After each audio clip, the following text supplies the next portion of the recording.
Nous sommes le 12 octobre 2003, à Val-de-Brume, un hameau reculé du bocage normand, non loin de Lisieux. Une pluie fine et tenace, typique de l'automne, s'abat sur la campagne, lustrant les ardoises d'une vieille longère en pierre et colombage, abandonnée depuis des décennies.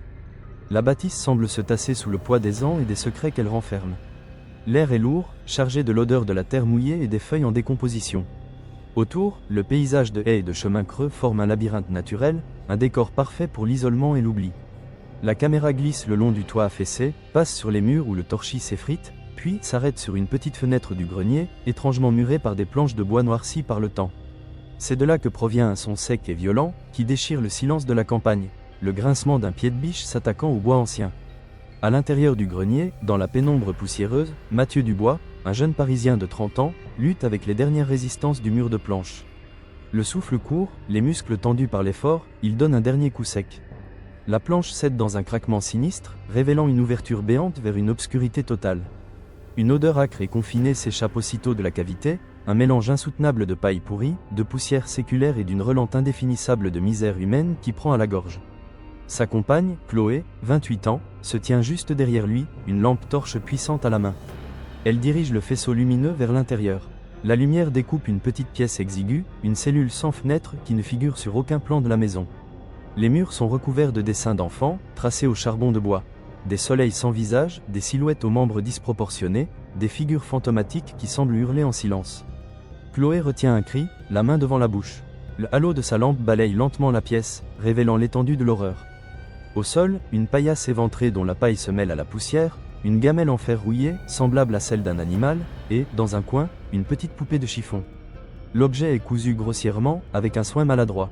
L'un de ses bras est visiblement plus court que l'autre, une anomalie qui fait écho aux silhouettes difformes dessinées sur les murs. C'est un détail poignant, une tentative d'enfant de recréer son propre reflet.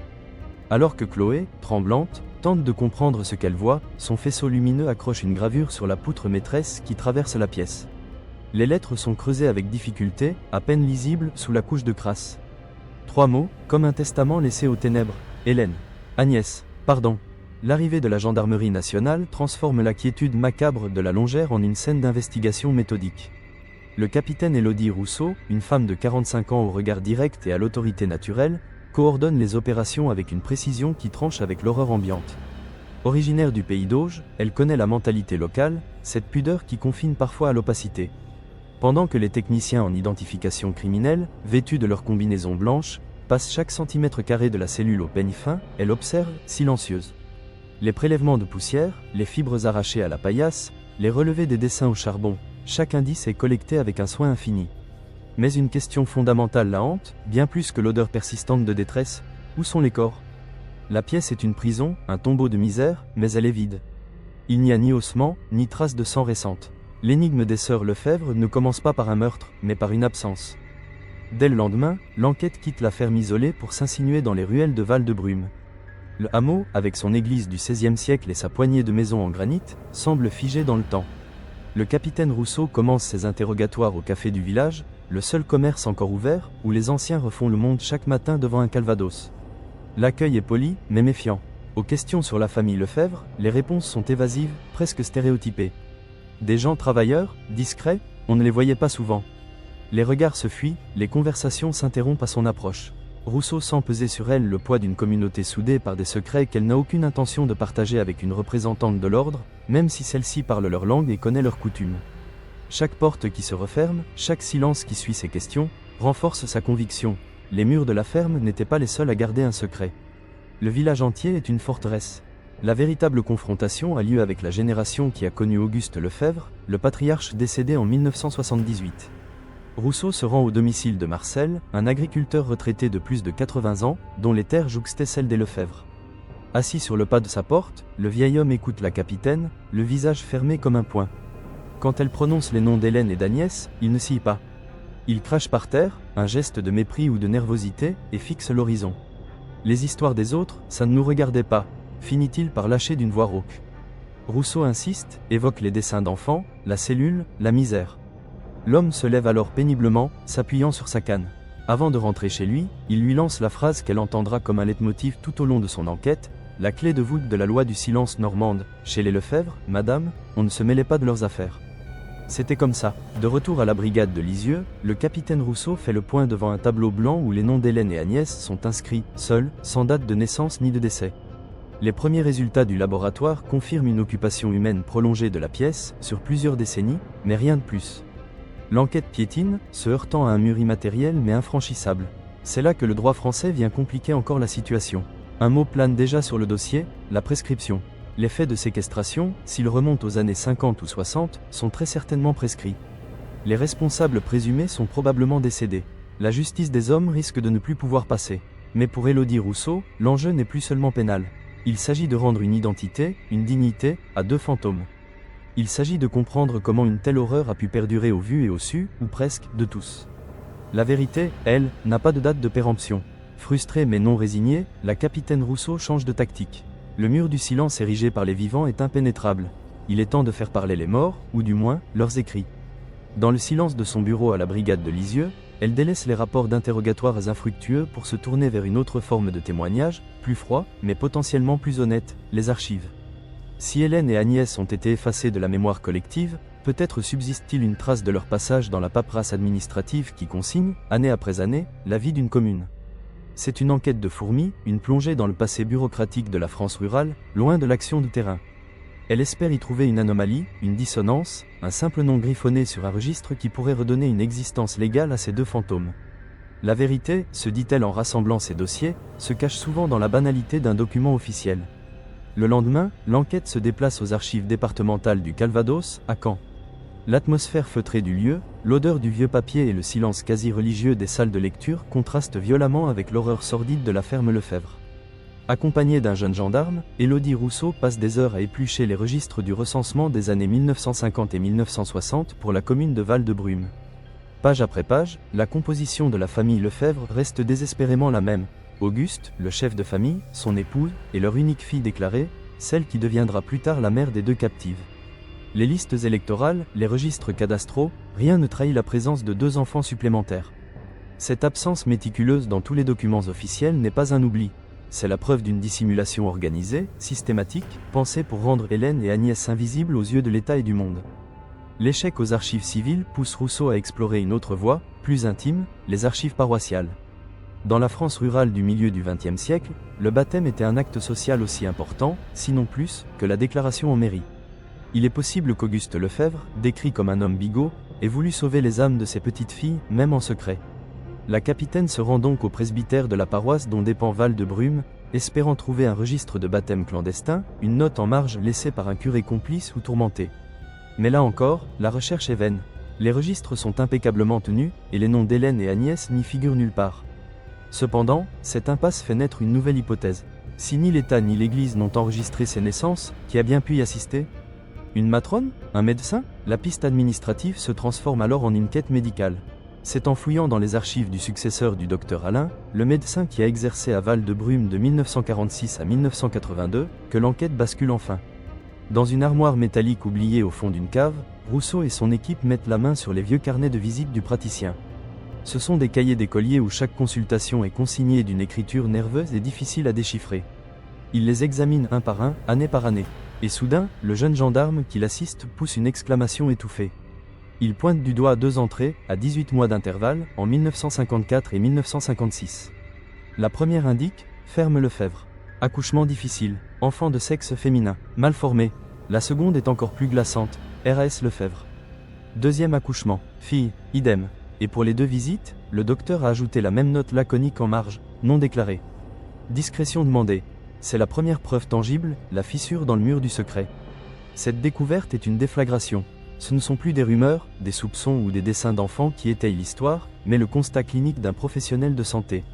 Le mot « mal formé », écrit noir sur blanc, donne une nouvelle dimension à la tragédie et offre un mobile plausible, aussi monstrueux soit-il, à la séquestration, la honte.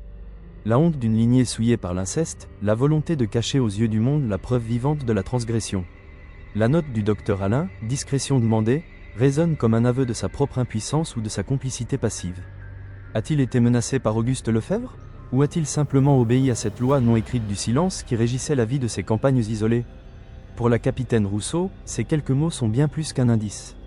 Ils sont une arme qu'elle va utiliser pour faire tomber la dernière gardienne du secret, la vieille voisine, Geneviève Picard. L'enquête administrative a rempli son office. Il est temps de retourner à la confrontation humaine. Le lendemain matin, dans le bureau austère du commandant de groupement de la gendarmerie du Calvados, le cahier d'écolier du docteur Alain est posé sur le bureau, ouvert à la page fatidique. Le capitaine Rousseau, debout, le visage grave, expose ses conclusions avec une clarté clinique qui masque à peine sa tension intérieure. Elle détaille la chronologie, la concordance des dates avec les rumeurs sourdes du village, et surtout, la portée de ces quelques mots griffonnés, mal formés, non déclarés. Pour elle, ce n'est plus une hypothèse, mais une quasi-certitude. Elle a enfin la preuve matérielle de la dissimulation, le mobile abject de la honte familiale, et l'amorce d'une complicité passive du corps médical de l'époque. Elle sent qu'elle tient le levier capable de faire sauter le dernier verrou du silence, celui qui protège la mémoire de Geneviève Picard. Elle demande les moyens de poursuivre, de confronter la vieille femme, convaincue que l'édifice du mensonge est sur le point de s'effondrer. Le commandant Ferrand, un homme d'une cinquantaine d'années dont le pragmatisme a été forgé par des décennies de procédures, l'écoute sans l'interrompre. Il croise les doigts sur son bureau, son regard passant du carnet à la capitaine. Quand elle a fini, un long silence s'installe, seulement troublé par le tic-tac d'une horloge murale. « Élodie, je comprends votre implication », commence-t-il d'une voix posée. « C'est une excellente pièce, du beau travail d'enquête, mais soyons lucides, juridiquement, où cela nous mène-t-il ? Les faits de séquestration, si tant est qu'on puisse les dater précisément, sont très probablement couverts par la prescription trentenaire. Les auteurs présumés, les grands-parents, sont décédés. Le médecin aussi. Il n'y a plus d'action publique possible. Nous allons consacrer des ressources précieuses à exhumer une tragédie familiale pour aboutir à un classement sans suite. La justice ne peut plus rien pour ses filles.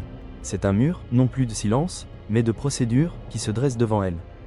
Rousseau encaisse le coup, mais son expression ne faiblit pas. Elle s'attendait à cette objection, à cette logique froide du droit qui ignore la souffrance quand elle est trop ancienne. « Mon commandant, il ne s'agit plus seulement de l'action publique », réplique-t-elle avec une fermeté respectueuse. « Il s'agit de rendre un nom, une histoire, une dignité à deux victimes que l'on a effacées de l'existence. On ne peut pas simplement refermer la porte du grenier et prétendre qu'il ne s'est rien passé. Cette note du docteur Alain n'est peut-être plus une preuve pénale, mais c'est une arme morale. Laissez-moi une dernière chance, laissez-moi aller voir Geneviève Picard. Laissez-moi lui montrer que nous savons. Je suis persuadé qu'elle parlera. C'est notre seule et unique opportunité de connaître la vérité. » Son regard est si intense, sa détermination si palpable, que le commandant Ferrand hésite. Il soupire, vaincu par cet entêtement qu'il connaît bien chez sa meilleure officière.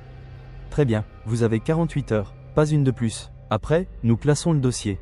Définitivement. » Le compte à rebours de 48 heures a commencé pour Élodie Rousseau. Chaque minute qui s'écoule est une minute de vérité qui risque de s'évanouir à jamais. Assise dans sa voiture de service, sur le parking de la gendarmerie, le carnet du docteur Alain posé sur le siège passager, elle sent le poids de l'histoire peser sur ses épaules.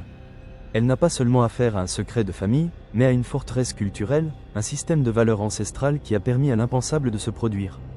Pour comprendre la force de ce mur, il faut écouter les historiens, ceux qui ont étudié l'âme de cette France rurale. Le bocage normand, avec son paysage labyrinthique de haies et de chemins creux, n'est pas seulement un décor, c'est un état d'esprit. Un territoire où l'isolement physique engendre l'isolement social, où la méfiance envers l'extérieur est une seconde nature, et où la parole d'un patriarche a longtemps eu plus de poids que la loi de la République. Le silence n'y est pas un oubli, mais une discipline. L'historien Jean-Marc Torel, spécialiste des sociétés rurales du XXe siècle, apporte un éclairage crucial sur ce phénomène. Dans l'après-guerre, particulièrement en Normandie, une région meurtrie et en pleine reconstruction, la famille était le seul refuge. Le seul bastion solide face au chaos du monde, explique-t-il, assis dans son bureau rempli de livres. La figure du patriarche, comme Auguste Lefebvre, y était sacralisée. Il était le garant de l'ordre, de la terre et, surtout, de l'honneur du nom. Une naissance hors mariage, une maladie mentale, ou pire, une malformation perçue comme un signe de dégénérescence, était une tâche indélébile, une honte absolue qui pouvait rejaillir sur des générations. Dissimuler cette honte, la murer littéralement, pouvait être perçu non pas comme un crime, mais comme un acte de préservation de la lignée.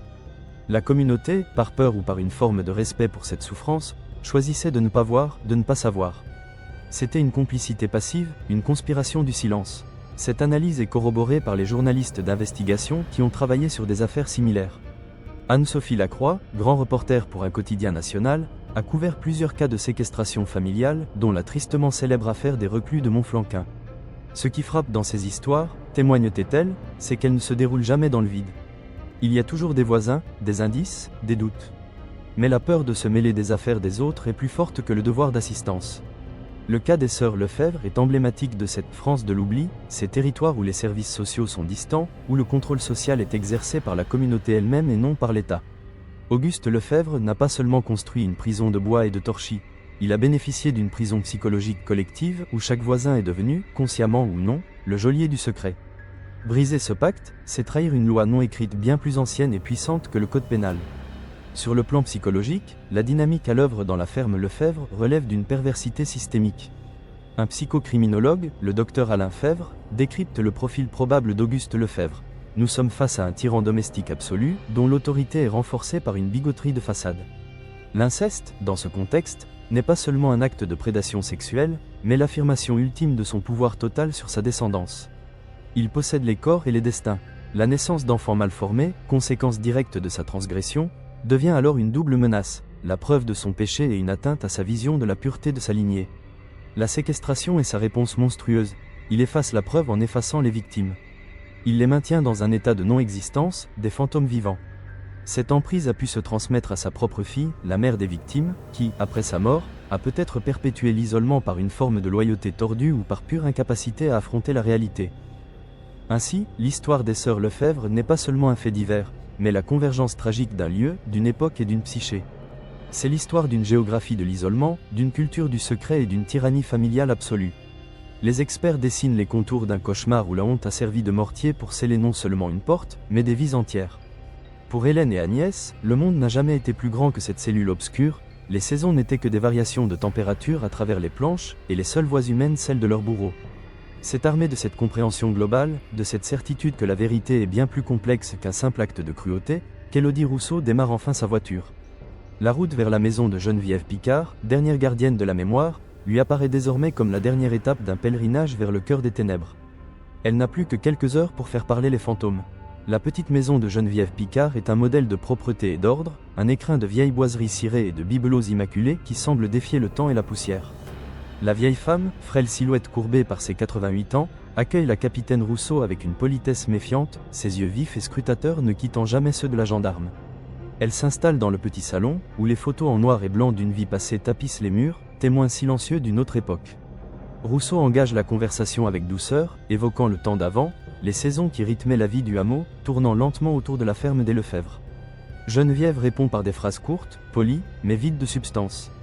Elle érige autour d'elle une muraille de banalité, un rempart patiemment construit au fil des décennies. Chaque question de la capitaine se heurte à ce bouclier invisible, cette défense passive qui est la forme la plus aboutie du silence normand. Voyant que la douceur ne brisera pas cette armure, Élodie Rousseau change de tactique. Elle sort de son sac une copie du carnet du docteur Alain et le pose sur la table basse, entre la tasse de chicorée et le napperon en crochet. Le silence qui s'installe est soudain plus lourd, plus dense. D'une voix neutre, presque clinique, elle lit à haute voix les deux entrées de 1954 et 1956. Les mots résonnent dans la pièce silencieuse comme des coups de marteau sur un cercueil. Ferme Lefebvre, accouchement difficile, enfant de sexe féminin, mal formé, puis, non déclaré, discrétion demandée. Le visage de Geneviève se décompose. La forteresse s'effondre en un instant. Ses lèvres tremblent, une larme solitaire s'échappe de ses yeux et trace un sillon sur sa joue parcheminée. Sa main, parcourue d'un spasme, se crispe sur l'accoudoir de son fauteuil. Le secret, gardé pendant près de 50 ans, vient de mourir sous ses yeux. Il vous l'avait dit, murmure-t-elle, non pas comme une question, mais comme une constatation amère. Le docteur Alain lui avait confié son tourment, mais la confession qui suit prend une direction que Rousseau n'avait pas anticipée. Ce n'est pas d'Hélène et Agnès que Geneviève parle d'abord, mais de leur mère, Cécile, la fille unique d'Auguste Lefebvre. Pauvre Cécile, souffle la vieille femme, la voix brisée par un chagrin qui a traversé les âges. Elle raconte leur amitié d'enfance, les rires dans les chemins creux, les rêves d'une jeune fille pleine de vie, avant qu'Auguste ne la reprenne sous sa coupe, la coupant du monde. Puis vient la révélation, le véritable cœur du drame, qui redéfinit toute l'histoire. Vous cherchez 2 fantômes, madame la capitaine, mais vous vous trompez. Il y en avait 3. Elle lève sur Rousseau un regard où la pitié et l'horreur se mêlent. Auguste n'a pas seulement muré ses petites filles. Il a commencé par emmurer sa propre fille. Cécile était la première prisonnière de cette maison. Et son crime, c'était d'être une femme. La révélation de Geneviève est une bombe à fragmentation dont les éclats atteignent bientôt la presse. Malgré la discrétion du capitaine Rousseau, une fuite, probablement issue d'une administration locale ou d'un voisin excédé par le silence, alerte un journaliste de l'édition locale de Astérisque Ouest France Astérisque. Le premier article, publié en une, est un concentré de sensationnalisme. l'effroyable secret de la ferme de Val-de-Brume. Il décrit la chambre murée, les dessins d'enfants, les soupçons de séquestration. Les noms d'Hélène et Agnès sont lâchés, mais sans le contexte dévastateur de l'inceste et du sort de leur mère, Cécile. L'histoire, bien qu'incomplète, est suffisamment monstrueuse pour enflammer l'imagination du public. Du jour au lendemain, le hameau oublié devient l'épicentre d'une curiosité morbide. La digue du silence, qui avait résisté aux assauts de la gendarmerie, vient de se fissurer sous le poids de l'encre d'imprimerie, libérant un flot qui ne pourra plus être contenu. En moins de 24 heures, la nouvelle locale devient un phénomène national. Les camionnettes satellites des chaînes d'information en continu se garent en file indienne le long du chemin communal menant à la ferme Lefebvre, transformant le paysage bucolique en un camp de base médiatique. Des journalistes parisiens, habitués aux scènes de crime urbaine, arpentent les ruelles boueuses de Val-de-Brume, tendant leur micro aux rares visages qui se risquent à une fenêtre. Les anciens, qui avaient opposé une fin de non-recevoir polie à Élodie Rousseau, se terrent désormais derrière leurs volets clos, assiégés par cette invasion qu'ils perçoivent comme une agression. Pour Rousseau, ce cirque est un cauchemar logistique. Il perturbe ses auditions, contamine la scène avec des rumeurs et met une pression insoutenable sur Geneviève Picard. Mais cette frénésie a aussi un effet inattendu, elle rend tout retour en arrière impossible. Le secret de Val-de-Brume n'appartient plus au village, il est devenu une affaire nationale. L'histoire, désormais baptisée par les médias « les recluses de Normandie », provoque une onde de choc dans tout le pays. Sur les plateaux de télévision, sociologues, psychologues et anciens magistrats débattent avec passion. Le fait divers sordide se mue en un puissant symbole des maux de la société. On parle de la « France périphérique », de ces territoires abandonnés par la République où la loi du silence a plus de force que le code pénal. On questionne la faillite des services sociaux, l'isolement des campagnes, la responsabilité collective. Des éditoriaux s'enflamment, exigeant que toute la lumière soit faite. Le public, horrifié et fasciné, veut comprendre comment une telle atrocité a pu se dérouler dans l'indifférence générale. Cette clameur populaire change radicalement la donne pour l'enquête. Un classement sans suite pour prescription, initialement envisagé, devient politiquement et moralement indéfendable. La justice des hommes, même si elle ne peut plus condamner, est désormais sommée de dire la vérité. Face à cette tempête médiatique et à la pression de l'opinion publique, l'attitude de la hiérarchie de la gendarmerie change du tout au tout. Le commandant Ferrand, qui avait accordé 48 heures à Rousseau pour clore le dossier, la convoque à nouveau. Mais cette fois, le ton est différent. La confession complète de Geneviève, qui inclut le sort tragique de Cécile, la première prisonnière, donne à l'affaire une profondeur que même les médias ne soupçonnent pas encore. Il ne s'agit plus de 2 victimes, mais de 3, prises dans un engrenage de violence et de silence sur plusieurs générations. L'enquête n'est plus menacée de classement, elle devient une priorité absolue. Rousseau obtient des moyens supplémentaires, une équipe renforcée. Son mandat n'est plus seulement de reconstituer le passé, mais de le faire avec une précision chirurgicale pour l'offrir à un pays tout entier qui attend, suspendu au récit de cet abîme familial. La quête de vérité d'une seule femme est devenue une exigence collective. Forte des moyens qui lui sont désormais alloués, le capitaine Rousseau retourne une dernière fois à la ferme maudite. L'ambiance n'est plus à la découverte, mais à la confirmation, à la recherche de la dernière pièce du puzzle, la plus intime.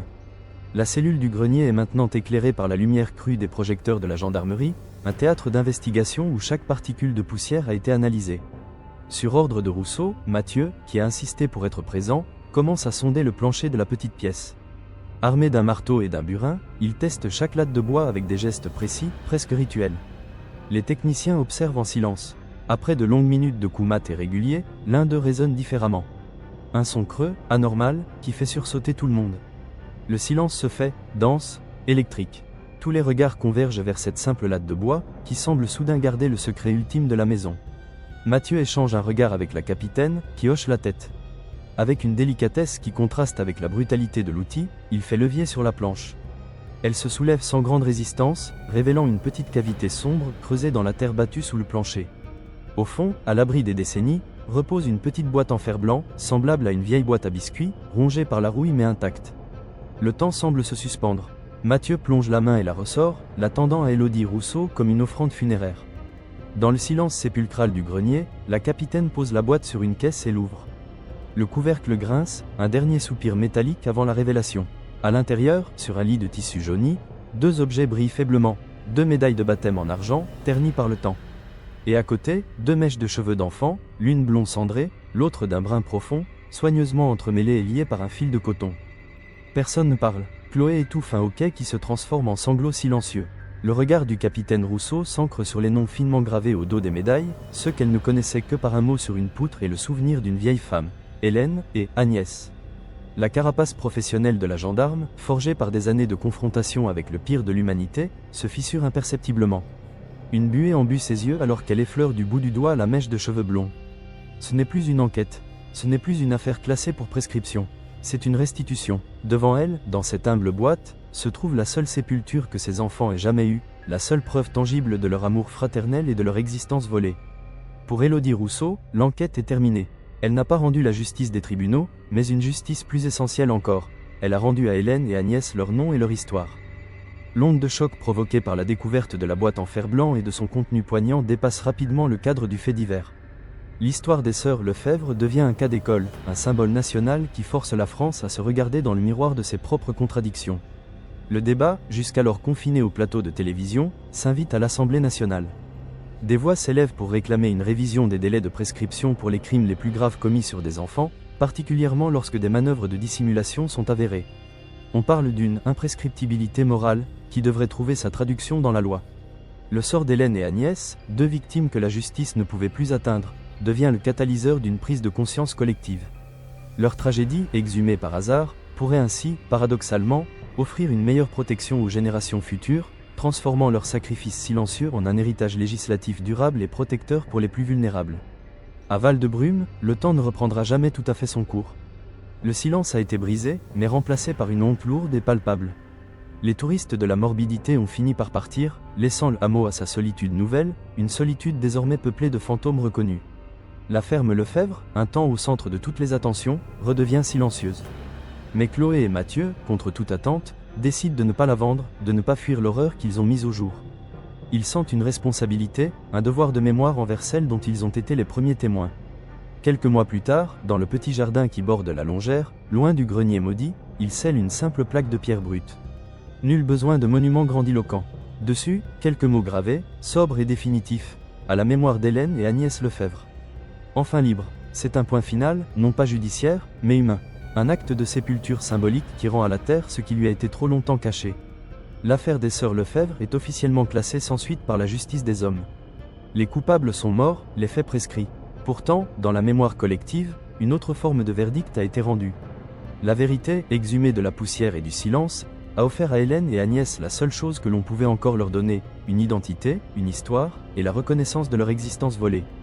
Leur drame rappelle que derrière les murs des plus vieilles demeures et les silences des communautés les plus soudées, se cachent parfois des souffrances qui ne demandent qu'une voix pour être enfin entendue. La justice n'est pas toujours dans les tribunaux, elle est parfois dans le simple fait de nommer, de se souvenir, et de refuser l'oubli.